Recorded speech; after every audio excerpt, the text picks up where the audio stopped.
It was a midsummer's night. Oh, wait. And in space, we still quote Shakespeare. Welcome back, Space Cadets, to Hal and Dave's trip to Jupiter. Today, on Star Fox, we are going to take on the planet Titania. But actually, let's take a moment to look at these names, because we have Titania, Macbeth, and Corneria, which could easily be Cornelia. I imagine it was just because of the RL thing in the Japanese language. For those who aren't huge weebs, L and R are usually confused in Japanese language for different words, so sometimes it just ends up. A good example of this is an anime called Elemental Grade. It's supposed to be Elemental Glade in most English languages, but it just ends up as Elemental Grade, and it's horrible. I don't know why they keep that. You couldn't see my face, but I am sitting here cracking up because I'm like, who in our audience is not a big weeb who is not going to know this? I don't know. That one dude, I go with everybody's Let's Play is someone's first Let's Play. I don't know. Maybe. The planet Titania. Corneria's resource world has been overrun. You must retake the weather control unit. Lock. Now imagine if they were a fan of Stephen King. Oh, so check this level out.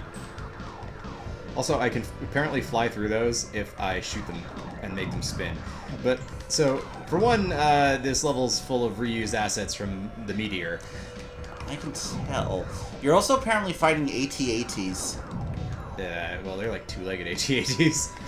What are those called? They aren't space camels. ATSTs? No, ATSTs. I'm sorry. They're slightly less derpy than ATSTs, but sure. I got my Star Wars references wrong. I feel ashamed of myself. Okay, I totally shot that thing. No, you didn't. Apparently not. There's like minor control lag in this game because, hey, it's a Super Nintendo. It's a 3D Super Nintendo game. It was amazing for the time. Oh, you killed the ice crab. If anybody remembers Planet Titania from other games, they'll remember it as a desert planet. Okay, see, I tried to rush it, and that didn't work so well for me. Did Halo get the shield mechanic from this game? Nah. Fair enough. These crabs are a big pain. They actually turn around and shoot you if you don't knock them over. Oh. So notice how I went through the middle one first so I could get the power up because I felt like I needed it. This is the one I actually want to go through because if you do not hit that weather control device and turn it from basically winter to summer, the level just keeps repeating itself. I mentioned this when we were at the Meteor. Oh god, it's like the Lost. I one time got stuck on this level for like 10 minutes and I'm like, what's going on? God, I hate those types of levels where it just repeats itself until you do the weird thing. I mean, they kind of, like, told you it in the briefing, but it's not clear anyways. It's like that whole sword thing in Legend of Zelda 1. It's dangerous to go alone, take this? Yeah. Okay, that's on the first screen. You can't... I'm joking. I'm kind of joking here about some of it. There are other instructions that I can't really remember right now that are a lot more vague than that. Or heck, if we want to talk about Castlevania 2, Simon Belmont's Quest. Anything in Zelda 2. Fair enough. When in doubt, use fire. I am Bagu. But I would like to play that sometime. That's a fun game. We'll get to that later. All right, Slippy. Slippy, one day Stop dying, Slippy. One day you'll be useful to us. Oh, wait a second. And Slippy's health is pretty low. Is he not recovering between missions?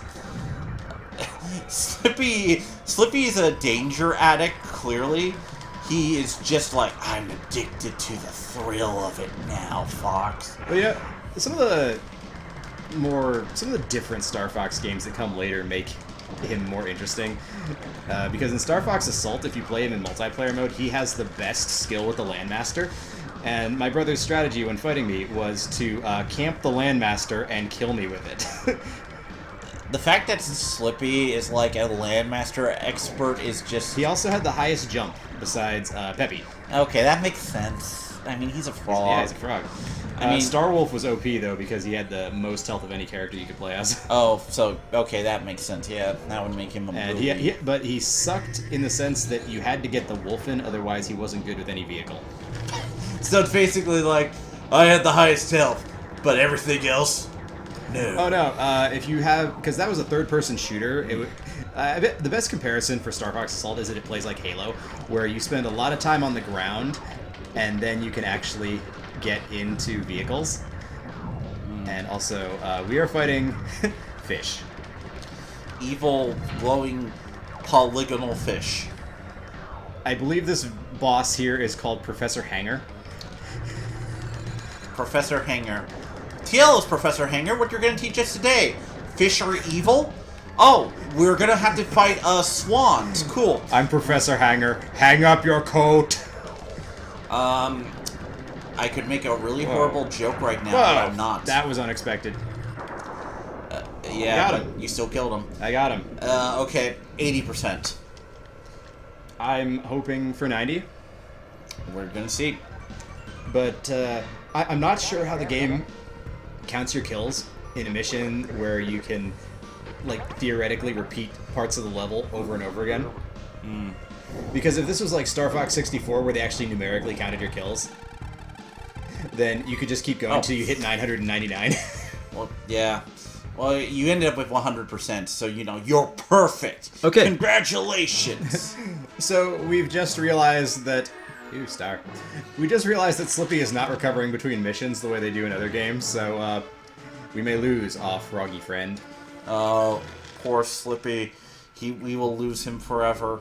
Next up is Sector Y. Sector Y. Oh, this stage is a trip if I remember right. How are the R-Wings handling? If an amoeba clings to your ship, use L or R to get rid of it. Does he mean amoeba or Metroid? I think they're in the same continuity. I do too, actually, but no, he means amoeba. I kind of figured this is the trippiest level, not only because... Okay, let's listen to the music for a second. You have, like, this classical music going. Yeah. Floating around in space. It's very true with the whole Shakespeare styling of the names. I could easily see, like, that as a thing. So, there's a space squid, by the way. Well, it's science fiction. There's always a space squid. And these creatures are not malevolent. They just exist out here, and if you crash into them, it's kind of your fault. That's kind of neat, I will admit. Like, you know, it's like, oh, we're just these cool little floating creatures from outer space. So these are the aforementioned amoebas. They're the color out of time. For all you... Didn't get the extra life. You suck. Oh, see, okay, you have to barrel roll to get these things off if they attach to your ship. Don't you mean... No. Okay. Dave, if you persist, I will have to force you into the airlock and throw you into space. You and what... And your no arms. I gotta admit, that makes you the most threatening creature on the ship. You and your no arms. One day, Dave. One day. So I think the stingray is actually a hazard that you're not supposed to shoot. If you shoot the stingray, it becomes enraged and attacks your ship. But otherwise, it just floats around peacefully. So it's basically like you... It's a trap. Yeah. Alright. It's like, pay attention, you noob. Slippy, get out of my line of fire. Look, Slippy just hates you, okay? He just wants to die, and you're just gonna have to be the one to do it. But now that I've got hyper lasers, we can do a lot more damage to targets at least. So, But okay, I don't like that the neutral enemies and the enemy ships are both blue. That, you know, say what you will about like Uncharted, the color coding on things where you can climb is actually not a bad system. They do that really well in that game. Like, if you... Color coding in games I find to be very important because, as stupid as it is, the way... Using that to tell your story and what you can and can't do, I actually think is an important mechanic unto itself. Well, it's ideal in a game to be able to readily identify what you're looking at. And unfortunately for Star Fox, they do their best. I give them a lot of credit, but they don't have a lot to work with. So, this is a thing. I wonder how rushed this game was, like, considering, like, how, you know, this was probably an expensive game. I imagine it was rushed at some point, so maybe they didn't really have a lot of time to think about stuff like that. But, you know... No, I think, for the most part, like, red and blue are their kind of color codes. Fair. Or orange and blue, I guess. So you have to shoot this guy's arms, I believe. But they're a little hard to hit when he's floating around.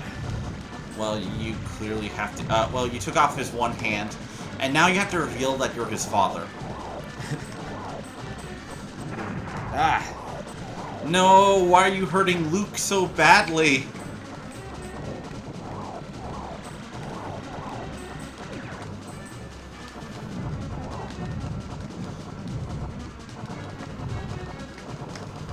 Wait, did I get his arms off? You hit something. I don't know what you hit. Things just got way worse. Bomb it! You're just Is like... he dead? Yeah. He had like 1 pixel of health, and I had to shoot him one more time. You're clearly the best player. Whew. I'm trying to not lose that last life and roll over to a continuous one. Okay, I'm gonna go 95%. Let's find out. Of course. Again, this is a stage where it's like, are they counting the enemies? Some of the stingrays were orange, and I would shoot them to turn to blue so they wouldn't attack me. So, do those count? Yeah, that's true. 100! Which is good, because that nets us another continue, because I think every, like, 10,000 points or so. So basically, we're gonna be fine, guys. And now, onto the planet of Eddie Brock. I mean Venom. Back on planet Venom. But, Venom's a 2-part mission, so I think we're gonna have to save that for the next episode. Yeah, see us play Venom again next time on Starbox Ball Z. Now 20% cooler.